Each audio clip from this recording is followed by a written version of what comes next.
대자는 능히 기쁨을 주는 겁니다. 중생들에게 기쁨을 주어서 행복을 얻게 해줍니다. 중생들이 고뇌가 없게 해줍니다. 어떻게 중생으로 하여금 모두 고뇌가 없게 할 수 있을까요? 그것이 바로 대비입니다. 비는 고통에서 벗어나게 해줄 수 있고 자는 기쁨을 줄 수 있습니다. 원컨대 일체 중생이 다 행복을 얻기를 바랍니다. 그것이 바로 무량한 환희입니다.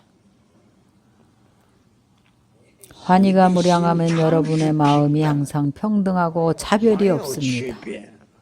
특별히 고통받고 있는 중생들을 평등하게 대할 수 있습니다. 평등하게 대하여 원수와 친한이가 없습니다. 원한을 갚는 마음이 없습니다. 이것이 사무량입니다. 자비이사 육바라밀과 사무량심을 동시에 관상해야 합니다.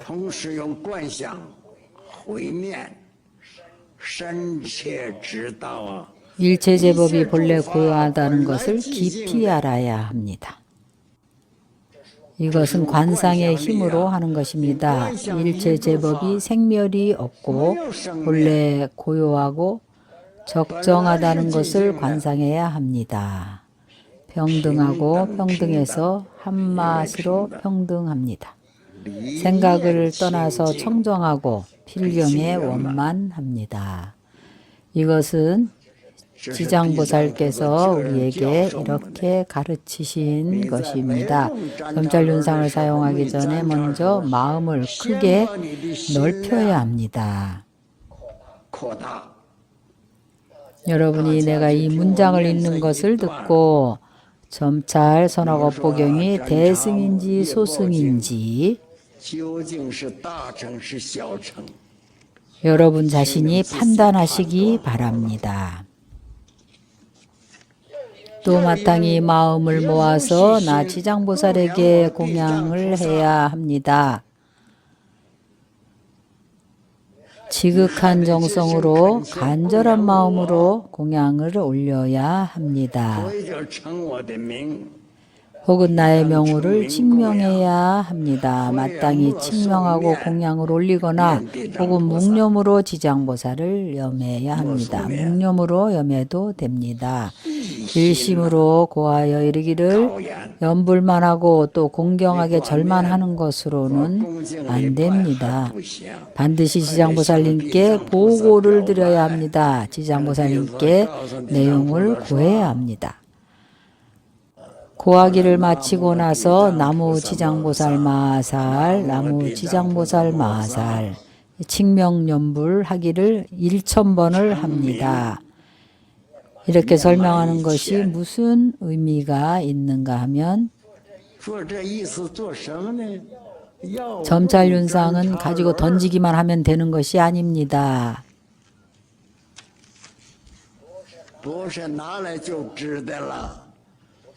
길거리에서 돈 몇 푼 주고 육효를 뽑아보거나 주사위 전보는 그런 것이 아닙니다. 지장보살 명호를 1000번 연불한 다음에 또 바로 발언을 해야 합니다. 그리고 또 지장보살 상 앞에서 여쭈어야 합니다. 지장보살 마살이시여 당신은 대자대비하신 보살이십니다. 저와 일체 중생들을 혼염하시어 모든 업장을 속히 소멸하여 주옵소서.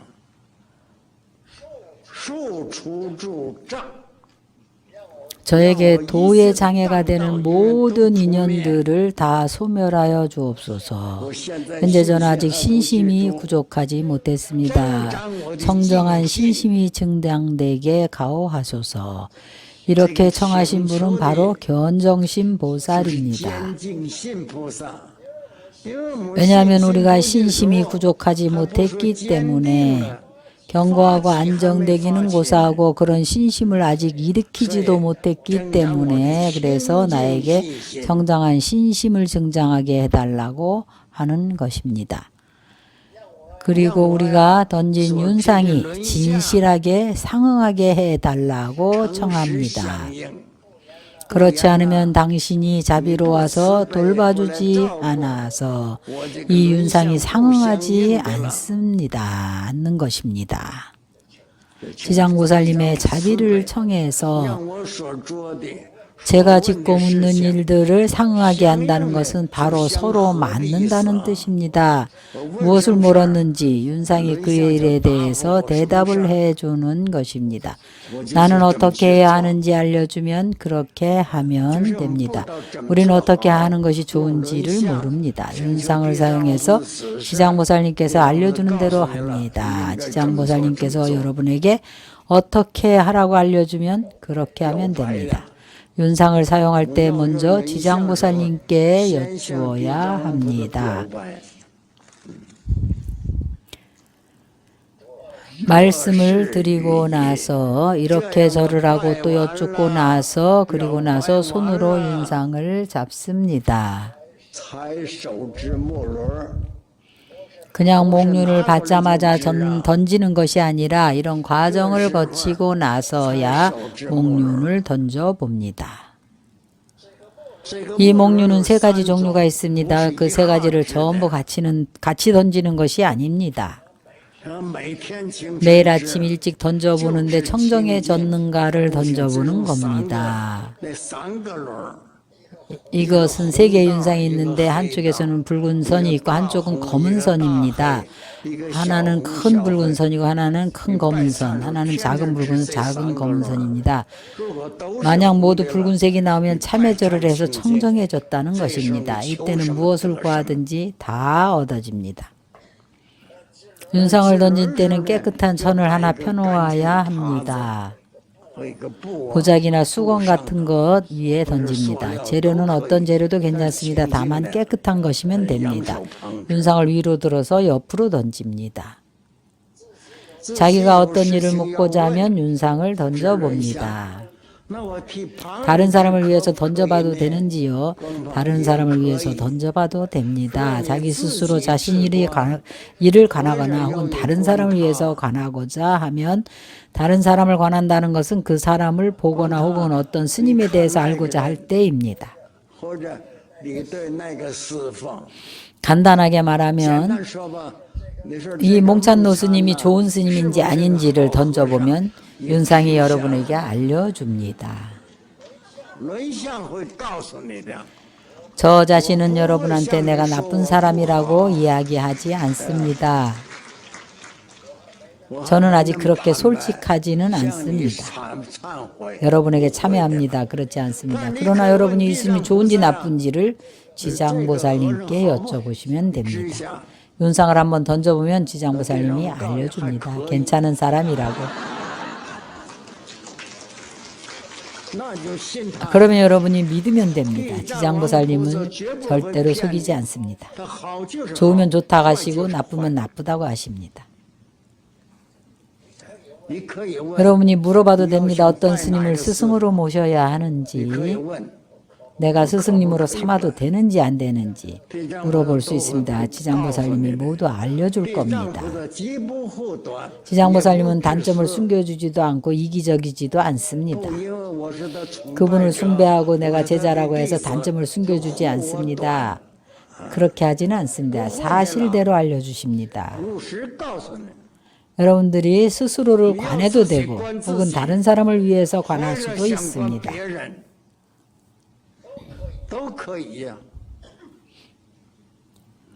모두 다 할 수가 있습니다. 지장보살의 점찰 윤상법을 쓰려면 그 윤상법은 이렇게 많은 사람들이 여러분들이 배울 때 점찰을 해보아야 합니다. 할 줄 아는 많은 법부들이 있습니다. 서로 전해주어도 됩니다. 여러분들이 서로 배우면 됩니다. 첫 번째로 무엇을 해야 하는가 하면 반드시 정성스러워야 됩니다. 정성스러운 마음으로 해야 합니다. 정성스럽다는 의미는 경전에서 말한 지극한 마음, 지심입니다. 이 지극한 마음은 지장보살께서 우리에게만 말씀하신 것입니다. 상지심이 있고 중지심이 있고 하지심이 있습니다. 상지심은 우리는 모두 도달할 수가 없습니다. 성인이래야 상지심이 있습니다. 그러나 우리는 하지심이라도 그것을 잠난하게 하지 말아야 합니다. 마음에 잠난한 마음이 없어야 합니다. 여러분들이 참회실에 들어갈 때에 반드시 밖의 일을 모두 다 참회실 문 밖에 내려놓고 들어갑니다. 안으로 가지고 들어가서는 안 됩니다. 참회실 안으로 들어갔을 때는 마음에 두 가지 생각이 없어야 합니다. 만약 여러분이 그렇게 하지 못하면 나무지장보살, 지장보살님 형상을 생각하고 입으로는 지장보살님 명호를 염합니다. 그러면 됩니다. 그러면 지심이라고 할 수가 있습니다. 생각 지장보살님을 떠나지 않습니다.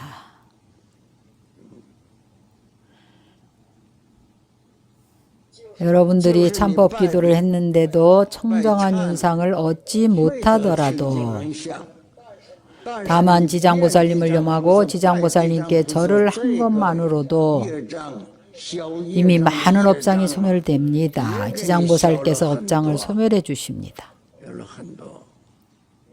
꿈속에 길상하지 못한 일을 만났을 때나 혹은 사업이 뜻대로 되지 않을 때도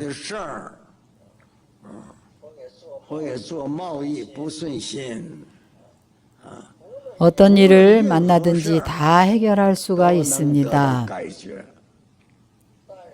다만 여러분들 자신이 반드시 지극하고 정성스러운 마음이 있어야 합니다. 사람을 속일 수는 있지만 지장보살을 속일 수는 없습니다.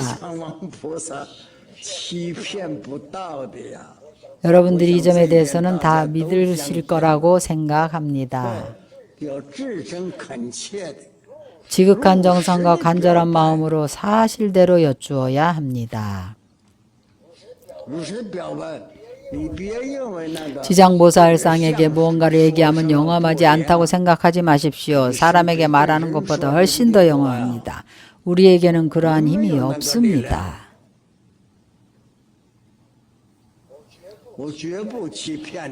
내가 절대로 여러분을 속이지 않습니다. 이것은 내가 직접 경험한 것입니다. 그러나 업장이 매우 무거워서 나는 업장이 매우 무겁습니다. 나는 홍일대사를 보내드리고 나서 사찰로 돌아왔습니다. 샤먼에 있는 사원으로 돌아왔습니다. 칭다오에서 폐관을 하면서 점찰 참법 수행을 했습니다. 몇 번의 7일을 지날 때까지 기도를 했는데 이미 윤상도 거의 다 청정해졌습니다. 일본이 칭다오를 점령했습니다. 77사변 이후에 칭다오로 쳐들어왔습니다. 우리는 완전히 모든 것이 멈춰버렸습니다. 이것은 큰 장애였습니다. 그러나 이 점찰 윤상 기도를 성취해야 하죠. 성공하지 못하고 나서 그 이후에 몇십 년을 아주 어렵게 지냈습니다. 아주 괴로운 나날들이었습니다. 그 이후 몇십 년이 지나서 1989년에 뉴욕의 맨하탄에 있을 때에 그들이 나에게 점찰선악 업보경을 강설해 주기를 청했습니다. 그래서 시작했는데 그렇게 순조롭지는 않았습니다. 중간에 또 10년이 지나서 1989년에서 1998년이 되었습니다. 오대산 보수사에서 점찰선악 업보경을 강설했습니다. 이 중간에 지금 금년도가 2009년입니다. 1998년에서 2019년까지 하나의 법을 설하고 배우고 하는데 여러분들이 함께 배울 수 있는 이러한 인연이 모두 다 불가사의합니다. 모두 다 상상할 수 있는 것이 아닙니다. 내가 대만에 왔을 때 본래는 건강을 좀 단련하려고 왔었습니다. 내가 오대산에 있을 때 이미 몸이 매우 안 좋았습니다. 내가 말하기를 오대산에 있으면 건강이 안 좋으니 산에 내려가서 몸을 좀 단련 좀 해야겠다고 했습니다. 태원으로 내려왔는데 태원에서는 몸이 좋아졌습니다. 그래서 좀 더 멀리 가도 되겠다 해서 대만까지 생각이 들었습니다. 한번 생각을 내니까 바로 영험했습니다. 대만에 와서 다시 설법을 한다든지 경전 강의를 할 생각을 하지는 않았습니다. 자신에게 그런 힘이 없다라고 생각을 했습니다. 비록 나는 내가 늙었다는 것을 인정하지는 않지만 그러나 95살입니다. 역시 늙은 겁니다. 이것은 지극히 현실적인 일입니다. 현실적인 일이기 때문에 인정하고 인정하지 않고의 문제가 아닙니다. 인정하든 안 하든 늙은 것은 늙은 겁니다.